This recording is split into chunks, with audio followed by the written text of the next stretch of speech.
그들이 겟세마네라는 곳에 이름에 예수께서 제자들에게 이르시되 내가 기도할 동안에 너희는 여기 앉아 있으라 하시고 베드로와 야고보와 요한을 데리고 가실새 심히 놀라시며 슬퍼하사 말씀하시되 내 마음이 심히 고민하여 죽게 되었으니 너희는 여기 머물러 깨어 있으라 하시고 조금 나아가사 땅에 엎드려 될 수 있는 대로 이 때가 자기에게서 지나가기를 구하여 이르시되 아빠 아버지여 아버지께서는 모든 것이 가능하오니 이 잔을 내게서 옮기시옵소서.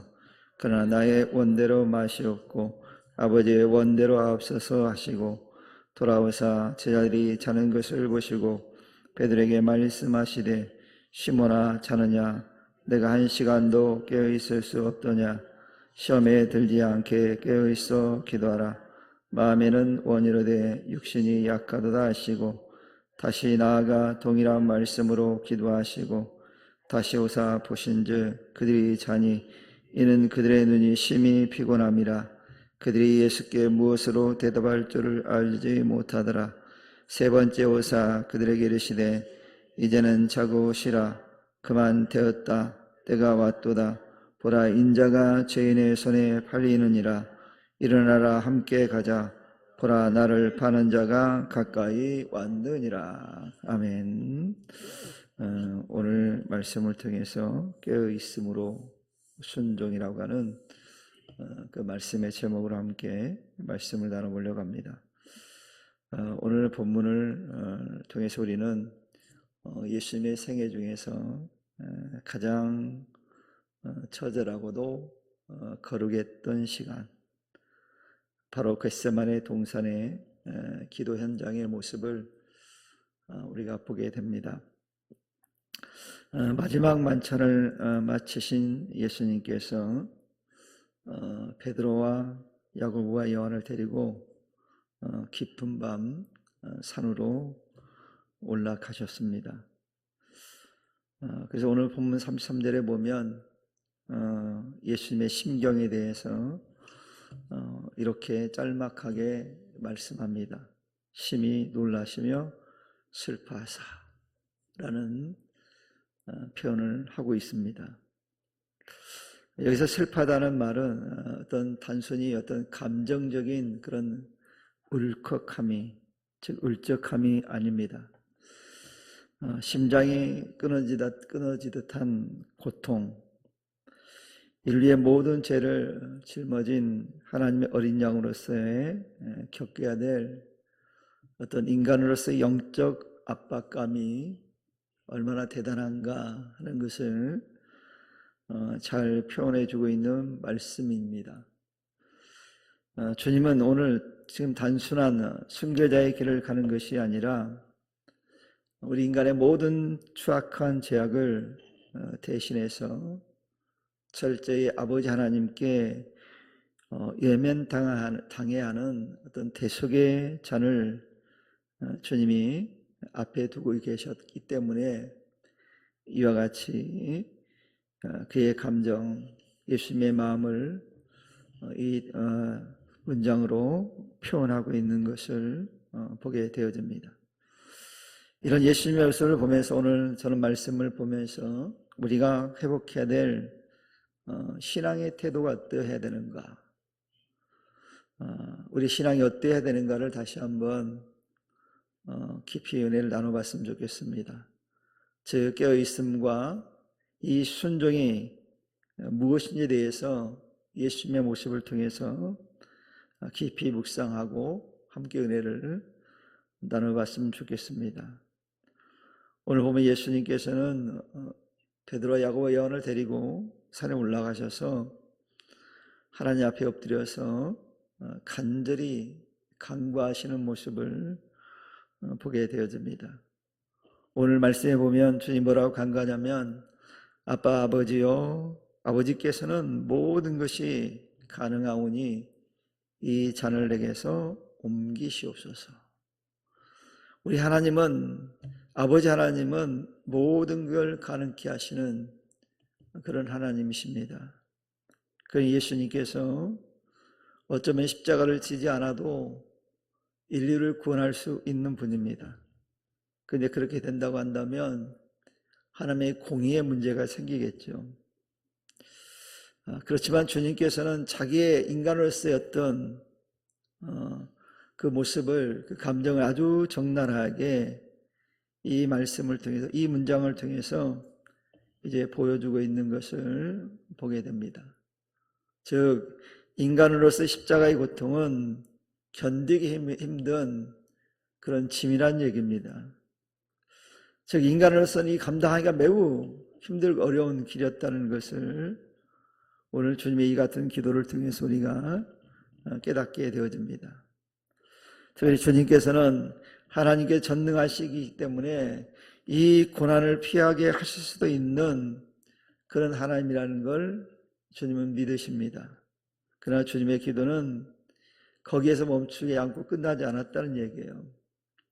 그 다음에 보면 주님이 뭐라고 기도하시냐면 그러나 그렇게 말씀해요. 그러나 이 잔을 옮길 수 있는 능히 그럴 수 있는 하나님이지만 그럼에도 불구하고 라고 하는 뜻이거든요. 그러나 나의 원대로 마옵시고 아버지 원대로 하옵소서. 즉 내 원대로 하시는 것이 아니라 내가 원하는 바대로 내 소망대로 하시는 것이 아니라 아버지 계획대로 아버지께 뜻하신 대로 이루어지기를 간절히 주님께서 기도하시고 있는 모습을 보게 되어집니다. 이런 주님의 모습을 통해서 순종이 무엇인지, 순종의 정수가 무엇인지를 잘 말씀해 주고 있는 것을 보게 되어집니다. 그런 여점은 순종은 내 뜻이 관철되지 않을 때 비로소 순종했느냐 안 했느냐가 증명된다는 얘기입니다. 우리 같은 모습을, 우리 아브라함의 모습을 통해서도 우리는 발견할 수 있습니다. 이삭이 한 12세쯤 되었을 때 하나님께서 이삭에게 말씀하십니다. 모리아에 있는 산에, 모리아 땅에 있는 산에 가서 이삭을 제물로 드리라고 말씀하셨어요. 과연 이 하나님의 뜻이 그 뜻대로 순종하기가 결코 쉽지 않았습니다. 아마 아브라함의 마음속에도 하나님 왜 그러십니까? 하나님 백세에 주신 이 아들을 어떻게 이럴 수 있습니까? 라고 기도했을 수도 있습니다. 그런데 자기 뜻대로 하지 않고 하나님 뜻이 무엇인지 알기 때문에 자기 생각과 뜻을 접고 하나님 뜻대로 되기를 원하는 마음을 가지고 이삭을 데리고 모리아 땅에 있는 산으로 갔음을 보게 되어집니다. 바로 순종이 이것입니다. 내 뜻이 관철되지 않을 때 비로소 증명되는 게 바로 순종이라는 사실을 깨닫는 은혜가 있기를 축원합니다. 그런 일은 내 계획과 하나님의 계획이 충돌이 일어났을 때 나의 유익을 포기하고 하나님의 계획을 선택하는 것이 바로 주님이 보여주신 길이라는 사실입니다. 그래서 주님은 죽기까지, 자신을 죽기까지 복종이 가능했던 거예요. 이런 주님의 모습을 닮은 이가 있었는데 제자들은 물론 사도 바울도 그랬습니다. 그래서 자기 몸에서 예수님이 존귀하게 된다면 자기는 죽어도 괜찮다 이렇게 얘기하잖아요. 그게 순종의 자세거든요. 그러신 내 뜻과 하나님의 뜻이 충돌이 일어나면 그래서 내 유익을 포기하는 것이 진정한 순종이라는 것을 우리에게 오늘 교훈해 주고 있어요. 그러니 사랑하는 성도 여러분, 하나님 우리에게 요구하시는 것은 어떤 화려한 재능이나 업적이 아닙니다. 마음 중심에서 우러나오는 자기 부인과 순종을 주님이 원하시는 거예요. 그러니 오늘 우리의 삶 속에서 만약 내게 이해되지 않는 고난이 찾아왔다면 이런 주님처럼 이런 고백을 해야 돼요. 아버지 원대로 하옵소서. 이게 우리가 최종적으로 고백해야 될 그런 믿음의 모습이에요. 이런 믿음의 용기를 갖는 우리 성도들이 되기를 축원합니다. 적어도 이런 고백이 있어야 되거든요. 이게 진짜 믿음이거든요. 내게 유익이 안 되고 내게 손해가 되고 내게 아픔이 온다 할지라도 그게 아버지 원하시는 것이라면 그렇게 되기를 원한다고 고백할 수 있어야 됩니다. 오늘날 어쩌면 이런 사람을 주님이 찾고 있는지도 모르겠어요. 그래서 주님이 찾을 때 우리가 그런 믿음의 용기를 가지고 주님께 드릴 수 있기를 축원합니다. 그리고 이런 오늘 본문에서 또 제자들을 대하시는 주님의 정말 따뜻한 시선을 우리는 한번 주목할 필요가 있습니다. 예수님은 인류의 구원이라고 하는 거대한 과업 앞에서 고뇌하셨잖아요. 근데 제자들은 그 주님의 고뇌를 이해가 불가능했어요. 이해를 못했거든요. 그래서 제자들은 어땠습니까? 주님이 그렇게 간절히 고통스러운 그런 기도를 하시는 동안에 제자들은 어땠습니까? 그들은 피곤을 이기지 못해서 잠들어 있었거든요. 예수님은 얼마나 그 모습을 보면서 답답하셨을까요? 주님이 분명히 말씀하셨습니다. 깨어 있으라고 주님이 당부하셨거든요. 그런데 불구하고 어땠습니까? 그들은 코를 골면서 자고 있었다는 거예요. 그런 제자들을 주님께서 보셨을 때 주님이 그들을 비난하지 않으셨습니다. 또 정죄하지도 않으셨습니다. 오히려 그들의 연약함을 주님은 긍휼히 여기셨거든요. 이런 것처럼 우리 주변에는 아직도 복음의 진술을 모르는 이들이 참 많습니다. 그리고 교회 안에서도 마찬가지로 영적으로 성숙하지 못해서 우리의 마음을 아프게 하는 일들도 있거든요. 그렇잖아요. 우리가 교회 안에 있다고 해서 모든 사람이 영적으로 성숙한 상태에 있는 것은 아니거든요. 그래서 우리 힘들게 하고 아프게 하고 고통스럽게 하는 일이 분명히 있습니다. 우리가 내색을 안 할 뿐이지 분명히 있거든요. 그럴 때 우리는 비판의 칼을 휘두르기보다는 주님처럼 긍휼의 눈물을 흘려야 돼요. 저들이 아직 복음의 참맛을 몰라서 그렇습니다. 저들을 불쌍히 여겨달라고 우리가 기도해야 되거든요. 이것이 깨어있는 자가 가져야 될 중보하는 마음이거든요. 그래서 우리는 비방보다는 기도를 해야 됩니다. 때로는 책망보다는 가르침과 기다림을 선택할 수 있어야 돼요. 기다리는 거 굉장히 중요하거든요. 기다리다 보면 물론 열불이 나겠죠. 그렇잖아요. 열불 여러분이 안 나세요? 열불이 나잖아요. 가끔씩 제가 막 두통이 심할 때가 있어요. 가끔씩. 저는 뭔가 고민에 빠지거나 스트레스를 받거나 열받으면 저는 두통이 오고 몸으로 이상이 옵니다. 그러니까 예를 들어서 여러분 내가 심하게 우리 목사님이 심하게 몸살 앓았다 그러면 그렇게 생각하시면 돼요. 우리 목사님이 나 때문에 열받았나? 그래서 회개 기도를 하셔야 돼요. 그럴 수 있잖아요. 내가 아니란 뭐 없잖아요. 그러니까 제가 안 그러면 좋겠지만 저는 안 그러기를 바랍니다. 몸살이 걸려서 예배에 못 나오거든. 우리 목사님 정말 열받았나 보구나. 그렇게 생각하시면 돼요. 그게 사실이거든요. 아니면 목사님 사모님이 열받겠나? 아들들이 열받겠나? 그렇게 생각하시면 돼요. 저렇게 나타나더라고요. 그러니까 얼마나 굉장히 열받는 일이 발생하거든요. 그런 성숙하지 못한 사람들 때문에. 그럴 때 우리는 기다려야 된다는 기다리다 보면 그들이 깨닫고 돌아오고 열심히 할 때가 있어요. 주님이 만들어 가시는 과정이거든요. 우리 주님, 그들이 주님을 정말 믿는다면 하나님 만들어 가시거든요. 다만 그들이 아직은 연약한 상태이기 때문에 그러거든요. 예수님의 제자들 그랬잖아요. 주님이 당부까지 하셨는데 깨어서 기도해라. 주님이 당부하셨는데도 그런 태도를 보인 사람이 있는데, 하물며 우리가 부탁하면, 우리가 요구한다고 해서 쉽게 되겠습니까? 그러니 그들을 중보하고 기다릴 줄 알아야 돼요. 오늘 주님은 잠든 제자들에게 뭐라고 말씀합니까? 시험에 들지 않게 깨어있어 기도하라. 마음은 온일에되 육신이 약하도다 그랬거든요. 제자들도 기도하고 싶었겠죠.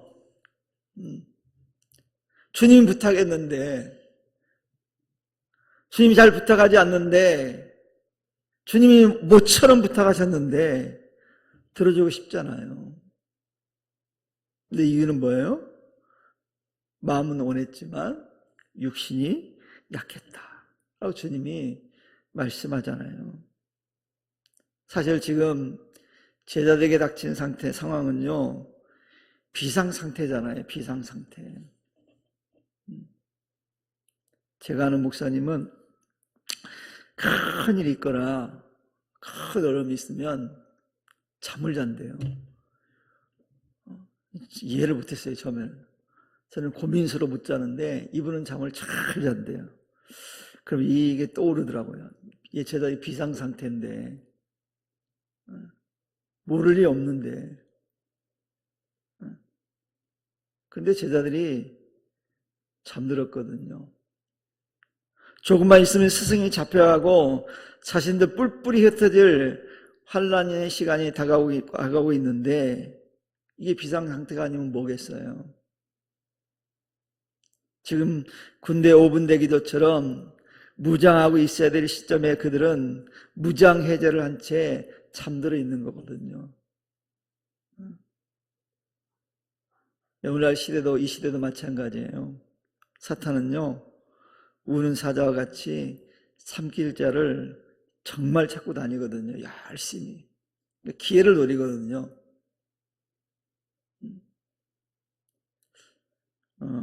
주방공사하면서 제가 놀란 게 있어요. 몰랐는데 주방 쪽에 그 창틀에서 비둘기가 올라와서 실수를 해놨는데 마포자루 반포 이상이 나왔대요. 한 포 정도가 가까이 나왔대요.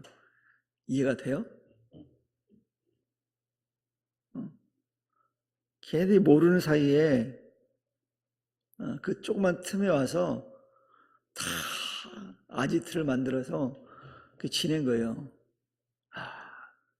사단도 그러거든요. 우리가 모르는 사이에 슬금슬금 와서 우리를 막 지가 삼키고 있어요. 근데도 모르고 사는 사람들이 있거든요. 신앙인들 가운데 그런 사람들이 많아요. 잠들어서 그냥 모르고 살아가는 사람들이 있거든요. 자기 영혼이 죽어가고 있는데도 모르고 살아가는 이들이 있거든요. 그러니까 그들을 위해서 우리가 정말 중보해야 돼요. 성경이 분명히 말씀했잖아요. 우리의 싸움은 혈과 육의 싸움이 아니라고 그랬잖아요. 영적 전쟁이라고 말씀했잖아요. 그래서 정사와 권세와 어둠의 세상 주관자들과의 싸움이라고 사도 바울이 에베소 6장 12절에서 분명히 밝히고 있어요. 그러니까 우리 영적 싸움을 싸우고 있는데 잠들어 있으면 안 되거든요. 사단은 막 기회를 노리고 있는데, 그래서 틈만 나면, 조그만 틈만 보여도 공격해 오거든요. 그러므로 영적으로 깊이 잠들었다 라고 하면 100% 피하게 돼 있는 거예요. 잠들면 안 되겠죠. 우리가 깨어있다고 그러면 사람들이 착각합니다. 단순히 눈을 뜨고 있는 것을 생각해요. 그걸 말하는 게 아니거든요. 깨어있다는 건 뭐냐면 하나님의 뜻이 어디 있는지를 분별할 능력을 가지고 있느냐 없느냐예요. 하나님의 뜻이 분명히 여기 왼쪽에 있는데 모르고 사는 사람들이 있거든요. 바로 앞에 있는데도 모르고 사는 사람이 있거든요. 그걸 분별할 능력이 있어야 된다는 거예요. 하나님 직접 말씀해줘도 못 깨닫는 사람도 있어요. 왜 그래요? 분별력이 없기 때문에 그러거든요. 그러니까 분별력이 있어야 된다는 거예요. 그리고 기도로 영적 전신갑주를 입어야 되거든요. 근데 기도하지 않는다는 거예요. 여러분, 우리는 보통 기도 그러면 너무 많이 자주 들어서 알잖아요. 뭐 영적 호흡이다, 하나님과의 대화다, 막 그런 얘기 하잖아요. 호흡을 안 하는데 어떻게 살아있다고 말할 수 있어요? 호흡을 멈추는 순간 죽은 거잖아요. 전혀 숨쉬지 않으면 의사가 진단합니다. 죽었다라고, 사망했다고 사망 선고를 내리거든요. 그래서 저는 교회 다니면서 놀라는 불의 가운데 한 사람들이 있어요.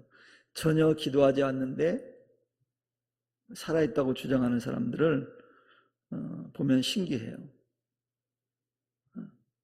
그렇잖아요. 호흡을 하고 있지 않는데도 살아있다고 얘기하는 거예요. 그래서 병원에서는 이런 사람을 뭐라고 그래요?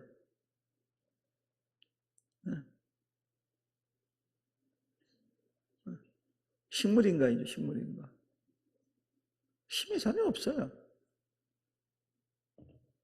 살아있는 것 하지만 진짜 자가 스스로 호흡을 할 수 없기 때문에 살아있는 게 아니에요. 그러니까 교회를 다니는 어떤 사람은 어떤 성도의 도움 없이는 절대 신앙생활이 불가능한 사람들 있잖아요. 끌려다니는 사람들 있잖아요. 끌려다니는 사람들, 소위 관심을 안 가지면 전혀 발걸음이 예배 자리에도 올 수 없는 사람들이 있거든요. 이게 영적 식물인간이거든요. 스스로는 절대 할 수 있는 일이 없어요. 갑옷을 입고도 우리가 싸워야 될 전투 준비를 해야 이긴데 무방비 상태잖아요. 무방비 상태. 여러분, 무방비 상태는 이길 방법이 없거든요. 그날을 제자들이 어때요? 육신에 피곤하다는 핑계로 기도를 쉬고 있잖아요. 지금 그 사랑하는 성도 우리들도 육신에 피곤하다는 핑계로 기도 자리를 떠나서는 안 됩니다. 꼭 교회에 와서가 뿐만 아니라 가정에서도 기도할 수 있잖아요. 기도를 쉬지 말라는 거예요. 그래서 우리는 육신이 약하면 약할수록 뭐가 더 필요하겠어요? 성령의 도우심을 더 구해야 되겠죠. 깨어 있어야 돼요. 그래서 깨어 있어요. 오늘 특별히 겟세마네 주님의 기도는 잠들었던 제 아들, 그리고 깨어 순종하신 예수님의 모습을 잘 이렇게 대비해주고 있어요. 그 결과 어떻게 됐습니까? 깨어 기도하신 주님은 십자가로 승리를 얻으셨지만 잠들었던 제자들은 어때요? 이기의 순간에 주님을 부인하고 도망갔어요. 다 뿔뿔이 흩어졌다고 성경은 나와요. 다 흩어졌어요, 제자들이. 그 원인이 뭐예요? 잠들어 있었기 때문이거든요. 깨어 기도하지 못했기 때문이거든요. 그러니 우리는 지금 생각해봐요. 나는 과연 지금 깨어 있는가? 아니면 세상의 안일함과 육신의 피곤함 속에 영적인 깊은 잠에 취해 있는가? 우리 자신들을 한번 돌아볼 수 있기를 바랍니다. 우리 하나님 오늘 우리가 어떤 특별한 능력을 묻지 않으십니다. 내가 나와 1시간도 깨어 있을 수 없더냐? 라고 주님이 말씀하거든요. 여러분, 1시간도 깨어 있을 수 없다는 이 말은 무슨 얘기입니까? 조금이라도 주님과 함께 교제할 수 없더냐? 라고 말씀하시는 거거든요. 조금이라도 주님의 음성에 반응할 수 없더냐라고 말씀하거든요. 단 한시라도 기도의 무릎을 꿇지 않느냐라고 물으시는 거거든요. 그러니 이제 우리는 이런 잠에 취해 있다면 깨어나야 됩니다. 그리고 하나님 전신갑주를 우리가 입고 무장해야만 해요. 그래야만이 우리에게 찾아오는 시험을 넉넉히 이길 수 있어요. 고난 넉넉히 이길 수 있어요. 그러면 그걸 통해서 주님의 거룩한 뜻을 이 땅에서 이루어드릴 수 있는 순종의 주인공들이 될 수 있을 겁니다.